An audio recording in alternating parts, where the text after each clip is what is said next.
महाराज जी आपने मतलब पहले मेरे को कहा था नाम जप करने को, मैं कर रहा था, लेकिन महाराज जी जब भी मतलब कर रहा था, मैं नहीं आना कर रहा हूँ, अभी भी कर रहा हूँ, लेकिन मतलब महाराज लेकिन नहीं लगना। जैसे प्राणपण से लगा जाता है, ऐसे थोड़ी मन को परास्त करना कोई खेल है। जब तक मुझे तो टेंशन होता रहता है। जो कौन सा टेंशन? खाली जगह टेंशन, भरी जगह तो टेंशन कहाँ। जैसे महाराज जी, जैसे मैं मतलब 2 साल से कोटा में तैयारी कर रहा हूँ, अभी मतलब 2 साल से नहीं हुआ, अभी तीसरा साल, इस बार भी नहीं होगा तो क्या होगा? कुछ नहीं, वही एक क्षेत्र है। इसका मतलब इसके बाद शरीर छोड़ दे। ऐसे मूर्खतावत बच्चे तो अपने शरीर का आघात कर लेते हैं। हर एक जगह हम परास्त हो गए तो क्या हमारा जीवन ही नहीं रहा? हम पढ़ाई नहीं पढ़ पाए, हम ग्रेजुएट नहीं हुए तो हमारा जीवन नहीं हुआ। नहीं महाराज जी, मेरा मतलब है कि नाम तक छूट जाता है, टेंशन होता है कल एग्जाम है, क्या होगा, ये होगा। टेंशन क्यों लेते हैं यार? समय से पढ़ो और भगवान का स्मरण करो, और आएगा तो पढ़ाई के अंदर ही। बच्चा अगर ब्रह्मचर्य ठीक है और आप नाम जप कर रहे हो तो एक बार सुना दिया जाए हमको, हमारे दिमाग में टेप हो जाएगा स्मृति। ब्रह्मचर्य में वो पवित्र स्थिति है। तभी तो हम कह रहे हैं आज के जो बच्चे हैं ना, ब्रह्मचर्य का नाश करते हैं, स्मृतिहीन हो रहे हैं। अब डर लगता है परीक्षा से, परीक्षा डर, ऐसे फेल हम कैसे हो जाएंगे? अगर हमसे चूक हुई है और हम फेल हो जाते हैं तो बर्दाश्त है, अगली बार हम फिर और पढ़ाई पढ़ेंगे, अगली बार हम और हिम्मत करेंगे। हम भगवान के अंश से हारने वाले नहीं हैं। ये बिल्कुल किसी भी बच्चा के मन में रहना चाहिए। फेल हो गए तो क्या होगा, क्या हो गया? ये जिंदगी है, इतनी जिंदगी है। आप विचार करो, भगवान ज्ञान समुद्र, जब उनसे हम जुड़े तो हर ज्ञान, हर व्यवस्था, कि अगर विद्यार्थी परास्त हो जाता है पढ़ने में तो जीवन नष्ट करने की नहीं सोचना। एक जीवन ऐसा है जो जगत में प्रकाशित हो जाएगा। भगवान के आश्रित हो, कोई व्यापार कर लो, हम एक नौकरी कर लेंगे, अपने जीवन को थोड़ी नष्ट करेंगे। हम छोटे से छोटा कार्य कर सकते हैं, और भगवान हमारे साथ है तो बड़ाई उनके हाथ में है, वो बड़ा करना। जिसको बड़ा बना देते ना, भगवान है। मच्छर को ब्रह्मा बना दे, ब्रह्मा को मच्छर बना दे, मूर्ख को विद्वान कर दे, विद्वान को मूर्ख कर दे, एक क्षण की बात है। तो ये भरोसा तो बना रहना चाहिए ना। हर जगह फेल है लेकिन एक जगह पास है। हे भगवान, मैं आपका हूं। वो उठाएंगे, वो आपको प्रकाशित करेंगे। बिल्कुल परास्त होने की बात नहीं है। दिमाग में प्रसन्नता रखो, जो होगा मंगल में होगा। भगवान मंगल भवन है, मैं उनकी शरण में हूं। अब हमारा मंगल नहीं हो सकता, समझ रहे ना? टेंशन किस बात की? टेंशन के टेंशन बन जाओ तो भगवान के दास में जाओ। जैसे श्री जी को भी रोज बोलता रहता हूँ, मतलब इस बार हो क्या मतलब इस बार मतलब पास हो जाओ 2 साल से। नहीं, ये भी हम नहीं कहते, ये भी हम नहीं कहते। फिर टेंशन की टेंशन नहीं बनोगे, फिर टेंशन बन जाएगी तुम्हें। कहना नहीं, पढ़ाई पढ़ रहा हूँ, नाम जप कर रहा हूँ, तुम्हारी गरज हो तो पास कर देना, तुम्हारी गरज हो तो पास कर देना। नहीं, जहां रखोगे जैसे रहोगे वैसे रहूंगा, आपको पुकारता रहूंगा, आपका स्मरण करता रहूंगा, माया पर विजय प्राप्त हो जाएगी। अपने करने से कितना मुड़ पाएंगे, और वो जब गोद में लेके उड़ेंगे तो बहुत ऊंचाई पे चढ़ जाएंगे। इस पर ध्यान रखना। अपने भगवान के भरोसे उन्नति ही उन्नति है। बड़ा प्रसंग, बड़ा उदाहरण युक्त है।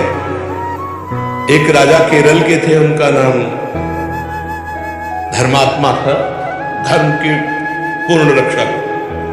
अन्य 4-5 राजाओं ने मिलकर चढ़ाई कर दी और उनको पता नहीं था। धार्मिक राजा थे, उनको पता नहीं था, और उनके संतान हुई थी।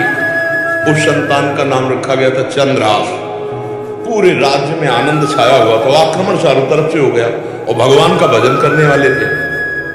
अब पराजित तो होना ही पड़ेगा, क्योंकि चारों तरफ से बैरी राजा है, और पहले से सूचना होती तो तैयारी होती। अचानक आक्रमण, मारे गए, वो राजा मारे गए। अब रानी ने देखा कि पूरे महल पर आक्रमणकारी आ गए, तो दासी से पैर पकड़ा, कहा तू ही बचा सकती मेरे बेटे को, भगवान तुझे सामर्थ्य दे। और महल में काट मार मचाए हुए थे, कोई भी वंश का नहीं बचना चाहिए। दासी ने बहुत प्रवीणता की, और टोकरी में जिसमें दोना पत्थर डाले जाते हैं, ऐसे डालकर नीचे बालक चंद्रहास, और निकली। सैनिकों का क्या है, ऊपर से ऐसे दिखाए दोना पत्थर, उनका निकलने दो, तो दासी, राज परिवार को कोई नहीं बचना चाहिए। सब रानी, सब पूरा परिवार मार डाला। वो भाग करके दूसरे राज्य में पहुंची। बहुत प्रवीण की दासियां बहुत प्रवीण होती हैं। तो धृष्ट बुद्धि नाम के जो उस राज्य के मंत्री थे, उनकी शरण में गए, उसको राजकुमार बचाना था। उसने स्पष्ट कहा, मैं केरल के राजा की दासी हूं और ये मेरा पुत्र है, मैं हर कार्य में प्रवीण हूं, आप चाहे जिस दास्ता में रख लें, उस मेरे राज्य में सब विध्वंस हो गया। ये नहीं बताया कि राजकुमार मेरा पुत्र है और मैं इसकी रक्षा करना चाहती हूँ आपकी शरण में रहकर। उन्होंने कुछ परीक्षाएं ली तो दासी कला में तो प्रवीण थी, उसे दासी बना के रख लिया और वो बालक राजमंत्री के घर में। भगवान जिसकी रक्षा करते हैं, ध्यान से सुनते रहो, भगवान किस हालत में पहुंचा दिया कि बिल्कुल मिटिया मिट। अब देखो उनकी उन्नति। अब एक दिन दृष्ट बुद्धि की पुत्री थी, उसका नाम था विषया। वो उसका जन्मदिन उत्सव मना रहे थे, तो बड़े बड़े विद्वान सब आए हुए थे। पुत्री का हाथ दिखाया, विद्वानों ने ऐसे रेखा देखी और लड़के को देखा खेलते हुए, चंद्राज जी को। तो उनका इसका पति तो ये होगा। एकदम अपमान लगा ना, राज्य मंत्री और उस दासी पुत्र। तो उस समय तो कुछ नहीं बोला, जो सब सभा गई सो जल्लाद बुलाए और कहा इसको काट के फेंक दो जंगल में जाके। अब दासी क्या चाला वहां, दासी को पता भी नहीं चल पाया, चंद्राज जी को गायब कर दिया। अब चंद्राज जी को जंगल में ले गए। अब उनको देवर्षि नारद जी ने जब यहां दासी पुत्र बनकर के रह रहे थे तो एक छोटा सा शालिग्राम दिया था, कहा था मुख में रखे रहना, चरणामृत पान करते हैं और कृष्ण कृष्ण कृष्ण ऐसा बोलते हैं।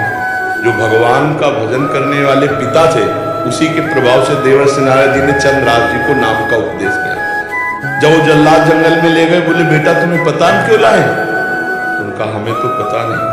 तो उनका तुम्हें मारने लाया, मंत्री का आदेश है। उनका हमने कोई गलती की है क्या? तो उनका नहीं, उनका आदेश है, हम जल्लाद हैं, हमारी दया है नहीं, पर तुम्हें देखकर ऐसा लगता है कि क्यों मानो, पर तुम्हें छोड़ दूंगा तो हमारी नौकरी चली जाएगी, हमें फांसी में चढ़ा देंगे, मैं मारूंगा नहीं तुम्हें। उन्होंने देखा तो 6 अंगुली थी, 1 अंगुली काट ली और कहा राजा को दिखाऊंगा जाके कि तुम्हारा वध कर दिया, पर तुम यहां से भाग जाओ। तो काटने से खून निकला, वो वहीं मूर्छित होके गिर गए। कृष्ण कृष्ण कृष्ण कृष्ण कृष्ण, और वो जल्लाद वापस अंगुली दिखाए कि मैं उनको मार डाला। हुमा नाम का एक पंक्षी होता है पहाड़ में, वो परम पवित्र, अगर अपने पंख कर ले तो राजलक्ष्मी उसके चरणों में आ जाए। वो आकर के बैठ गया चंद्राज जी के ऊपर। हुमा नाम का पंक्षी ये पहाड़ों में होता है, भगवत प्रदत्त किसी भाग्यशाली के ऊपर उसका। अब वो अपनी छाया में उनका वो मूर्छित बेहोश, कोई जंगली पशु ने अटैक नहीं किया चंद्राज जी पर।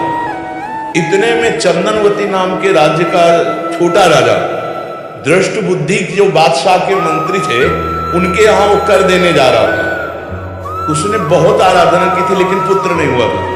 तो रास्ते में दृष्टि गई कि हुमा नाम का पंक्षी किसको घेरे हुए। तो जब गए तो देखा चंद्राज सुंदर राजकुमार और अंगुली कटी हुई, तुरंत पट्टी बांधी और लेकर के वापस चले गए। वहां नहीं गए कर देने, बड़ा उल्लास मनाया कि भगवान ने तो, हमने इतनी आराधना की, हमारे पुत्र नहीं हुआ, लेकिन भगवान ने पुत्र दिया, मैं इसे राजकुमार पदवी देता हूं। छोटा राजा अपने राज्य का राजकुमार बना करके पालन पोषण किया और 10 वर्ष हो गए। वो कर देने नहीं गया बादशाह के यहां। तो बादशाह ने दृष्ट बुद्धि से कहा चंदनवती नगर का राजा कर देने नहीं आया, जाओ यदि सम्मान पूर्वक कर दे तो ठीक है, नहीं उनका विनाश कर दो। मंत्री पूरे परिकर सहित आक्रमण किया। चंदनवती राजा का ऐसा वैभव था कि जब से चंद्राज जी उनके यहाँ राजकुमार बने, उनको डर ही नहीं था, क्योंकि चंद्राज जी भगवान का भजन करने वाले। दृष्ट बुद्धि नजदीक आया और कहा कर दे दो, नहीं तो युद्ध करो। उनका वैसे युद्ध की जरूरत नहीं, पर हम तुम्हें कर नहीं देंगे, हम समर्थ राजा हैं। चंद्राज जी ने इशारा किया कि विरोध नहीं। चंद्राज जी ने कहा कि हम स्वयं कर देने के लिए तैयार हैं, आप शांत रहिए। उसकी दृष्टि में दृष्टि मिली, उसने तो ये वही बालक है, क्योंकि नेत्र इसके वही हैं जो उनके घर में राजा दासी पुत्र बल करके। तो चंदनवती के नरेश से कहा कि तुमने इस बालक को कहां पाया? तो उन्होंने पूरी बात सुनाई। फिर तो जो प्रारब्ध है वो होके रहेगा, ये मेरी बेटी का दूल्हा, अरे इसको मैं दूल्हा नहीं बनने दूंगा। उसने कहा मैं कर माफ करता हूं, केवल तुम एक बार बादशाह के सामने जाओ पहले तुम नगर में जाओगे हमारे घर, वहां तुम्हारा स्वागत होगा और इसके बाद तुम बादशाह के पास जाओ। तो स्वीकार, राजा को मना लिया चंदनवती नरेश को कि महाराज आप चिंता मत कीजिए। और पहले था कि अगर पत्र लिख दिया जाए तो जिसके लिए लिखा जाता था धर्म कहता था बीच में खोल के नहीं पढ़ना, उन्हीं के वध के लिए उन्हीं को पत्र लिखा। और उनके जो बेटे थे उनको लिखा कि बेटा ये पुरुष जिसको मैं भेज रहा हूं जाते ही विष दे दिया जाए, जाते ही भोजन में विष, हलाहल तुरंत मर जाना चाहिए। तो उन्होंने ऐसे खोस लिया मुकुट के साइड में और गए। भगवान की इच्छा उस दिन उपवन में उन्होंने अपना घोड़ा रोका कि थोड़ी देर बाद चले जाएंगे उपवन में। और उपवन था वो राजकुमारियों का, और उसमें आई थी उनकी बेटी जिसका नाम था विषया। खेल खेल में देखा कि कोई राजकुमार ऐसे विश्राम कर रहा है मेरे राज्य में। नजदीक गई, चिट्ठी देखी, चिट्ठी निकाली, खोली, लिखा था कि जाते ही विषया विष दे देना, जाते ही विष दे देना। पिताजी की बुद्धि खराब हो गई, इतना सुंदर राजकुमार इसको विष दे देंगे। उसका नाम विषया था, तो विष के आगे केवल या बनानी थी, तो काजर की रेख से जो दूब का ऐसे लेके वैसे काजर करके या बना दिया विषया। जाते कुछ बिना बेचारे जाते ही विषया दे दे और खोज दिया, चली गई। देखो भगवान का विधान। अब वो जब जगे तो वहां गए तो दृष्ट बुद्धि का पुत्र था, बड़ा धर्मात्मा था, आदर सत्कार उनका पिताजी ने आपको पत्र दिया। जब पत्र देखा तो उनका पंडितों को बुला, तुरंत ब्याह करो। पिताजी का जाते ही विषया दे देना। अब बेटी से ब्याह हो गया, 2-4 दिन हुए, कोई सूचना नहीं पहुंची। तो दृष्ट बुद्धि ने कहा मामला क्या है। वो जब लौट के आए तो बड़ा पूरा नगर सजा था, उत्सव हुआ। उनका क्या उत्सव? बोले आपकी बेटी का ब्याह हो गया। किससे? बोले आपने राजकुमार भेजा था। अब उनको समझ में आया कि प्रारब्ध इतना बलवान होता है। जब घर के अंदर गए तो देखा बेटी, और तो उसने कहा तुम्हें जिंदा तो नहीं रहने देगा। मन में सोचा चाहे बेटी भी दबा रहे। 4 जल्लादों को बुलाया, कहा देवी के मंदिर में जाओ। और उसे कहा बेटा अब तो दामाद हो गए हो तुम, पहला पूजन हमारे यहाँ देवी का होता है, अकेले जाया जाता है। उनको भय तो था नहीं, भगवान के भक्त थे। बोले आप पूजन करके आओ, बहुत प्रसन्नता हुई कि आप जैसा दामाद। और अंदर से जल रहा था, और उधर 4 जल्लाद लगा दिए देवी के मंदिर में। अभी अकेले देवी के मंदिर में।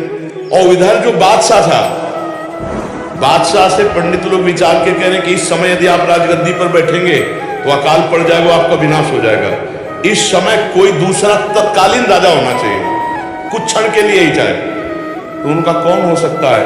तो वहां दृष्ट बुद्धि के जो बेटे थे वो वहां किसी कार्य से, उनका हमारे जीजा ऐसे है, बड़े तेजस्वी प्रतापवान, आप देखेंगे, उनका इसी समय लाओ। तो वो दौड़े, पूछा कि कहाँ है? बोले देवी पूजन करने के बाद से ही पता चला। वो दौड़ के गए, बोले देवी पूजा हम कर लेंगे, तुम जाओ, बादशाह बुला रहा। अब ये जो मंदिर पहुंचे से काट के फेंक दिए गए। और वो बादशाह के पास गए, बादशाह ने तत्काल ताज रख दिया। दृष्ट बुद्धि को बुलाया कि नए राजा के स्वागत के लिए आप आइए। अब वो तो बादशाह है, सामने जो पहुंचे तो दृष्ट बुद्धि कांप गए। इशारे से पूछा कि हमारे पुत्र कहाँ? बोले देवी पूजन। अरे बोले वो तो मार डाला गया होगा, पता लगा तो मार डाला गया। तब वो जाको राखे साहियां मार सके न कोई, बादशाह बना ना। अगर भगवान रक्षक और भगवान जिताने वाले तो कोई परास्त नहीं कर सकता। हर विधान उल्टा होता चला जाता है।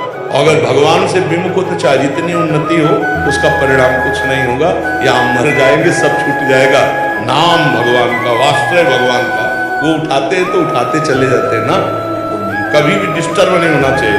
ये बात कभी नहीं लानी चाहिए कि मैं शरीर छोड़ दूं किसी भी विषय में, हार जाए या किसानी में कोई व्यवधान या पढ़ाई में, अरे फिर जीतेंगे यार। संघर्ष ही जीवन है, उसके लिए थोड़ी है कि जीवन ही नष्ट कर दो।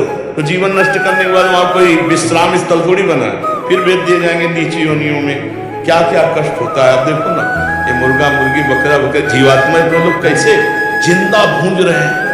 कितना दया खत्म हो चुकी है, जिंदा भूंज रहे हैं, खा रहे हैं, शरीर बढ़ा रहे हैं, मरेंगे, नरक जाएंगे। तो हमें कोई मनुष्य जन्म मिला है, अब इतना भजन कर लेना है कि इससे नीचे न गिरे। अगर चांस मिले तो पुनः मनुष्य बने और धर्म पूर्वक अपने राष्ट्र की सेवा करें, समाज की सेवा करें, भगवान का भजन करके जीवन पवित्र बनावें।